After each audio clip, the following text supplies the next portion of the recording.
The new 20th Diver Wimpy Kid book, Party Pooper, is here. That's right, we got an official Wimpy Kid book with poop in the title. Dreams really do come true. But is the book poop? Well, when this was first announced, I thought it sounded really interesting. Not only with the premise being about Greg's birthday, happy birthday to him, hopefully you finally grow up, but also with this crazy cover. This has been the case for some of the more recent books, where they're a lot more detailed, and I like it. There's only so many colors you can do, so now they're getting a little creative. Also, we technically never got a pink cover before. But wait, pink is for girls, I can't read this. But because I have to do this review, I guess I will. Was this book everything I thought it would be? Let's find out. The book begins with our yearly check-in on the super happy, uplifting dad. Love to see that he's doing well. But the book actually starts with Greg talking about birthdays and how you gotta enjoy them before you get too old. Trust me, Greg, you will not have to worry about that. For the past 20 years now, you've been the exact same age. Only in the movies is where you grow up, so you should be fine. We then learn about what Greg has wished for in the past and his experience with birthdays in general. I might sound crazy when I say this, but I think this book might be about birthdays.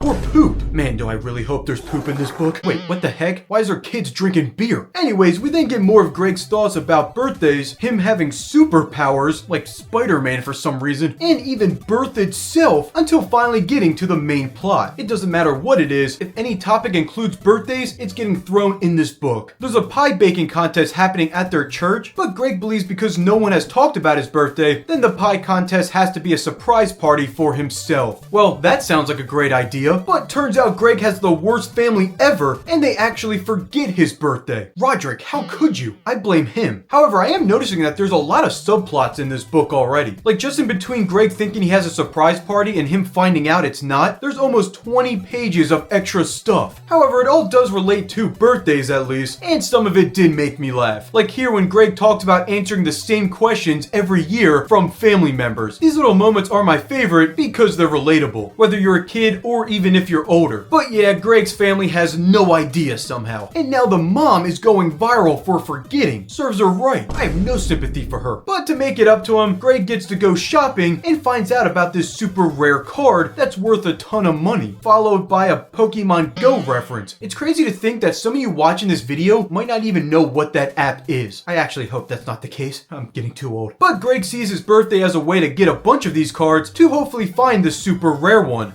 Silly Greg, just go to Target and you can find the card inside your own journal. I mean seriously, I found this rare card in 2 seconds just by doing that. But maybe Greg just misplaced the card. Don't worry, I'll give it back to him. I will say though, it's kind of neat that Target gives you the card. It almost feels like a page from the book is coming to real life. Ladies, 1 second please, I'm almost done with the card. It's getting crazy, guys. Anyway, to make it up to him, the family decides to throw a big party, and this time everyone is invited. All the family members and even his friends. Will some of the old characters finally return? The answer is no. Most of them don't. But hey, here's Fragley for 1 page. Great cameo, I guess. And Rowley even shows up, so it's better than nothing. However, rip Shirag.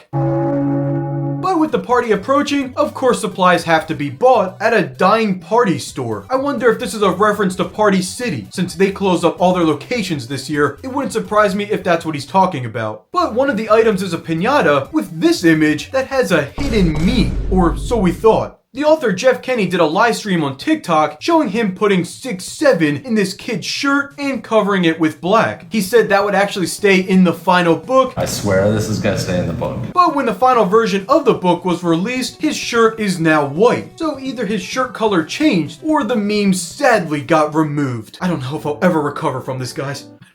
But now the party is here, and Greg has thought of every way to earn extra money to buy those cards, like sending invitations to rich relatives and even selling exclusive merchandise at his party. I'll give him credit, that's a great idea. I've never heard of anyone do that. But you know who else has merch?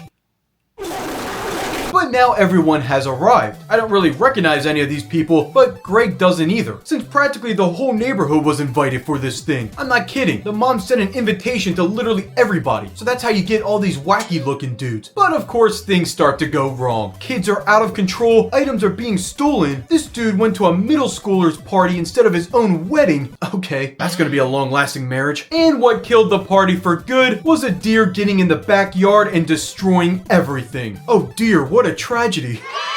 But by some miracle, Greg actually got the rare card. Either he got extremely lucky, or he just went to Target. You guys still like these videos, right? But because there was such a high demand for the card, the company made a bunch, now making it worth absolutely nothing. Great, looks like I gotta return this now. However, we do get a little bit of a happy ending, with Greg getting a side job for hosting kids' parties. You know, because who wouldn't want a party like this? Destroy everything and go crazy. But I guess it runs in the family. This isn't anything new for the Heffleys. So what did I think about the new book? Well, overall, I actually liked it. I heard mixed opinions on this book, with some complaints that I can actually agree with. The main issue for me is the lack of old characters. With this being the 20th celebration book, I guess I expected some references to older entries in this series, making it really feel extra special for the 20th book. And yes, there are a couple references, but not as much as I would have hoped. You see a lot of new people that you know almost nothing about. I think it would have been funny to have Frankly there and see what he would have done at the party. But not even just for characters, even just throwing in little Easter eggs throughout would have been a nice touch. However, the overall theme of this book being about birthdays was really enjoyable to me. I found many moments relatable and got me to laugh, especially the moments dealing with different family members. Relatable moments like that have always been my favorite part about this series. When it starts to get a little too over the top, I feel like the books lose its charm, but when it's more grounded in reality and the jokes are about stuff that can actually happen or have happened to you personally, those are the moments I enjoy the most. But seriously, I can't believe this idea has not been done yet in this series. With 20 books now, you'd think the idea of birthdays would have been done long ago, but somehow it never has until now. But the real question is how much poop is in this book? That's what we're all dying to know. The Shortwave Show pointed out this moment where this guy gets a rash from taking a number 2. But what about here where you see the word turd? Or even better, we got Greg's mom smelling farts? Wow, I never thought I would see the day. But if all of that wasn't enough poop for your taste, then this definitely should be. Yeah, I'm sorry about that. This isn't actually real, just to make that clear. It looks disgusting, though. Anyway, let me know what your thoughts on this book was down in the comments. What was your favorite, least favorite part, all of that? Like I said, I've been hearing mixed opinions, but if I were to be honest, I really did like it. Maybe it was just the theme of it being about birthdays. However, if you thought differently, put it down below, and I'd love to see what you thought. However, after this one, I really can't think of many more ideas. What is Jeff Kinney gonna do next? He's gonna have to start making books about every holiday. Wimpy Kid Christmas, Easter, and even Halloween. But now with this book out of the way, I gotta watch that new Wimpy Kid movie that's coming out. Man, am I hyped for that. And then after, I'll have to rank these books at the end of the year. But for now, if you'll excuse me, I gotta enjoy my super rare card. Oh wait, I forgot, it's worth nothing. Buy merch, link in the description. Diary of a Wimpy Kid, Party Pooper.